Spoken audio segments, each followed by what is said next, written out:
Doko's with him. There's the pullback. Good save.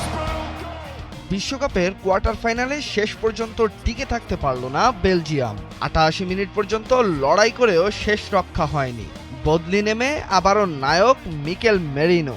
তার শেষ মুহূর্তের গোলে ২-১ ব্যবধানে জিতে সেমিফাইনালে উঠে গেছে স্পেন। ম্যাচের শুরু থেকেই বলের দখল, আক্রমণ আর সুযোগ সবকিছুতেই এগিয়ে ছিল স্পেন। ৩০ মিনিটে দানি ওলমোর শট ঠেকালেও ফিরতি বলে জোরালো শটে গোল করেন ফাবিয়ান রুইজ। ১-০ ব্যবধানে এগিয়ে যায় স্পেন, কিন্তু ৪১ মিনিটে কেভিন ডি ব্রুইনার তৈরি আক্রমণ থেকে চার্লস ডি কেটেলারে হেডে সমতা ফেরান। প্রথমার্ধ শেষ হয় ১-১ সমতায়।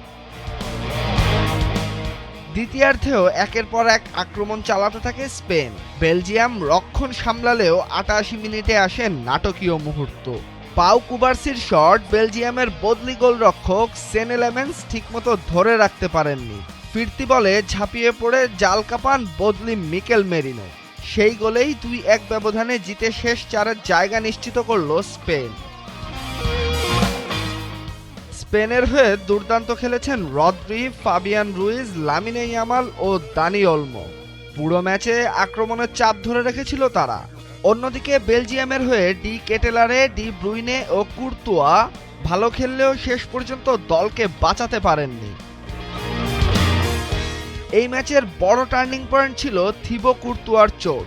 দ্বিতীয়ার্ধে মাঠ ছাড়তে বাধ্য হন তিনি। তার বদলি সেনে লেমেন্স শেষ মুহূর্তে শট নিয়ন্ত্রণে ব্যর্থ হন, আর সেই ভুলেই বেলজিয়ামের বিশ্বকাপ স্বপ্ন ভেঙে দেয়। অন্যদিকে মিকেল মেরিনোর টানা দ্বিতীয় নকআউট ম্যাচে বদলি নেমে জয়সূচক গোল করে এখন স্পেনের সুপার সাব হিসাবে আলোচনায়।